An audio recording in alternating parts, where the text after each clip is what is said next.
देखिए बच्चों, हम आपको ग्लोब के बारे में बताने जा रहे हैं। यानी हमारा जो पृथ्वी का नक्शा है, ग्लोब तुमने देखा है भूगोल में। भूगोल, भूगोल का मतलब होता है पृथ्वी गोल। तो जब पृथ्वी गोल होती है तो पृथ्वी पर कुछ काल्पनिक रेखाएं होती हैं। ये काल्पनिक रेखाएं पृथ्वी को हिस्सों में बांटती है। कोई हिस्सा उत्तर की ओर जाता है, कुछ दक्षिण की ओर जाता है, कुछ पूर्व की ओर जाता है, कुछ पश्चिम की ओर जाता है। ये हमारी जो दिशाएं होती हैं ग्लोब के माध्यम से पता चलता है। विशेष करके पृथ्वी पर दो रेखाएं होती हैं, इनको काल्पनिक रेखाएं बोलते हैं। एक अक्षांश रेखा होती है और दूसरी देशांतर होती है। ये दो रेखाएं पृथ्वी को एक दूसरे के यानी काटती हैं। एक लंबवत होती है, एक उसके समांतर होती है।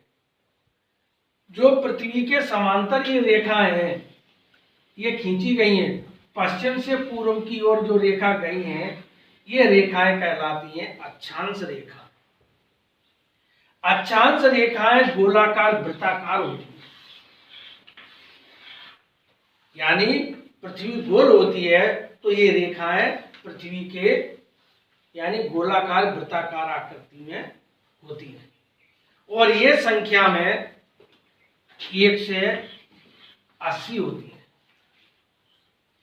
और पृथ्वी के बीचा बीच जो रेखा खींची गई है, एक जो मुख्य रेखा होती है जो पृथ्वी को दो भागों में बांटती है, यानी उत्तरी गोलार्ध और दक्षिणी गोलार्ध, ये भूमध्य रेखा यानी विषुवत रेखा कहलाती है, जो 0 डिग्री होती है, जो पश्चिम से पूर्व की ओर खींची गई है। ऐसे ही रेखा भूमध्य रेखा से उत्तर की ओर जब जाते हैं, ये रेखाएं खिंचती चली जाती हैं। ये अक्षांश रेखाएं हैं। जब ये 23 डिग्री की रेखाएं होती हैं, 23.5 डिग्री की, तो ये 23.5 डिग्री की जो रेखा उत्तर की ओर होती है, ये कर्क रेखा कहलाती है। और 23.5 डिग्री की रेखा जब ये दक्षिण की ओर होती है, दक्षिणी गोलार्ध में, तो ये मकर रेखा कहलाती है। भूमध्य रेखा के उत्तर की ओर कर्क रेखा और भूमध्य रेखा के दक्षिण की ओर मकर रेखा 23.5 डिग्री भूमध्य रेखा से होती हैं। ये मकर रेखाएं होती हैं। मकर रेखा के बाद 66.5 डिग्री पर भी 66.5 डिग्री पर भी उत्तर और दक्षिण की ओर एक एक रेखा और होती है, जिसको आर्कटिक रेखा और अंटार्कटिक रेखा कहती है। और जहां पर 90 डिग्री पर जो यहाँ 90 डिग्री का कोण बनता है, यहाँ पर आकर के ध्रुव हो जाते हैं। इसे उत्तरी ध्रुव और दक्षिणी ध्रुव कहते हैं। यहाँ बर्फ होती है, पृथ्वी के मौसम को परिवर्तित करती है।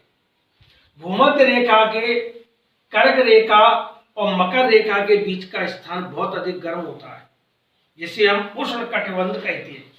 भूमध्य रेखा पर साल भर दिन और रात बराबर होते हैं।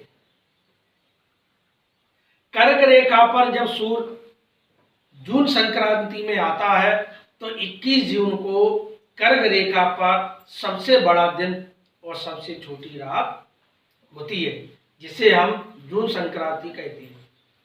मकर रेखा पर जब सूर्य दिसंबर में आता है, दिसंबर संक्रांति कहलाती है, तो उस समय 22 दिसंबर को मकर रेखा पर सबसे छोटा दिन और सबसे बड़ी रात होती है। जब सूर्य कर्क रेखा पर होता है तो उसको उत्तरायण बोलते हैं। जब सूर्य मकर रेखा पर होता है तब उसे दक्षिणायन कहते हैं। ये तो हमारी अक्षांश रेखाएं होती हैं, वृत्ताकार होती हैं। और एक अक्षांश रेखा से दूसरी अक्षांश रेखा में ये जब 1 डिग्री का अंतर होता है, तो इनकी दूरी कितनी होती है? 111 किलोमीटर। अब इसके लंबवत एक रेखाएं और खींची गई हैं, एक नहीं कई रेखाएं खींची गई हैं, जिसको हम देशांतर रेखाएं कहते हैं। देशांतर रेखाएं कितनी होती हैं? 360। ये वृत्ताकार नहीं होती हैं, इस तरीके से वृत्ताकार नहीं होती हैं, ये केवल लंबवत होती हैं। 180 डिग्री का कोण बनाती है। 180 रेखा पूर्व की ओर और 180 रेखा पश्चिम की ओर, इस कुल मिलाकर के 360 रेखाएं किसकी होती हैं? देशांतर की। जो देशांतर की जो मुख्य रेखा होती है, जो 0 डिग्री प्रदर्शित हो रही है, ये हमारे ब्रिटेन के ग्रीनविच नामक शहर से होकर के निकली है। इसी रेखा के आधार पर हमारा अंतर्राष्ट्रीय समय यानी जीएमटी समय का निर्धारण हुआ है। यानी विश्व में कितना बज रहा है और अपने यहाँ कितना बज रहा है, इसी रेखा पर निर्धारित होता है। मान के चलिए इस समय इंग्लैंड में दिन के 12 बज रहे हैं, तो पूर्व की ओर समय बढ़ेगा। एक देशांतर से दूसरे देशांतर पर जाने के लिए 4 मिनट का समय लगता है। जब एक देशांतर सूर्य की ओर बढ़ेगा तो उसे 4 मिनट का समय लगेगा। 2 देशांतर बढ़ेगा तो 8 मिनट का समय लगेगा। यानी पूर्व की ओर जाने पर समय बढ़ता है।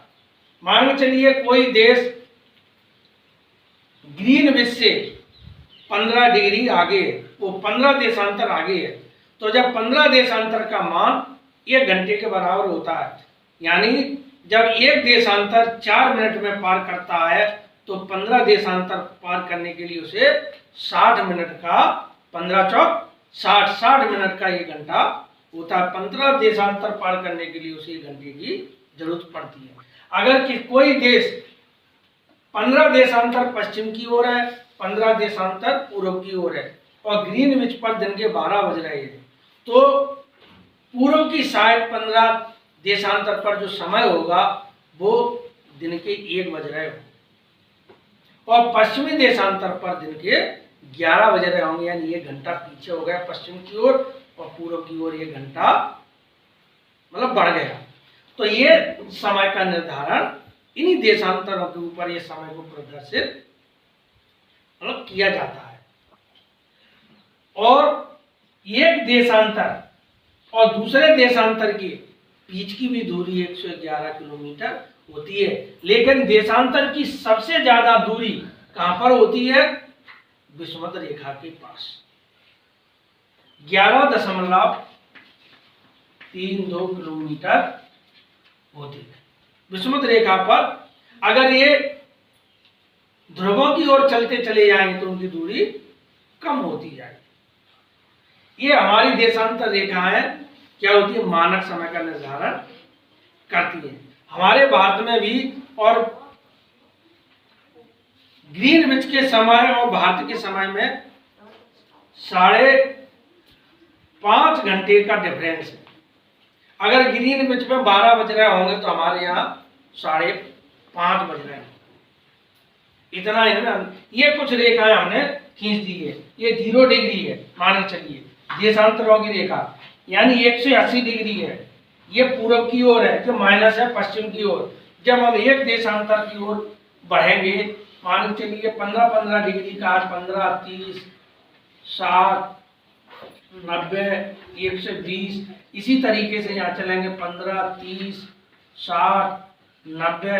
तो यानी यहाँ पर समय बढ़ेगा, यानी यहाँ 1 बज रहा है, जैसे यहाँ 12 बज रहे हैं तो यहाँ पर आकर के 11 बजेंगे, यानी इधर से यहाँ चलते हैं। ये हमारे समय का निर्धारण किया जाता है अक्षांश और देशांतर रेखाओं के अनुसार। अक्षांश रेखाओं से मौसम में मतलब परिवर्तन होता है, कहाँ ठंड है, कहाँ गर्मी है, कहाँ है। कर्क रेखा पर सूर्य जून क्रांति में सीधा चमकता है और मकर रेखा पर दिसंबर में आता है। तो इस तरीके से इनमें मौसम परिवर्तित होता है। अक्षांश रेखाओं से, देशांतर रेखाओं से हमारे विश्व का समय का निर्धारण किया जाता है। इसके साथ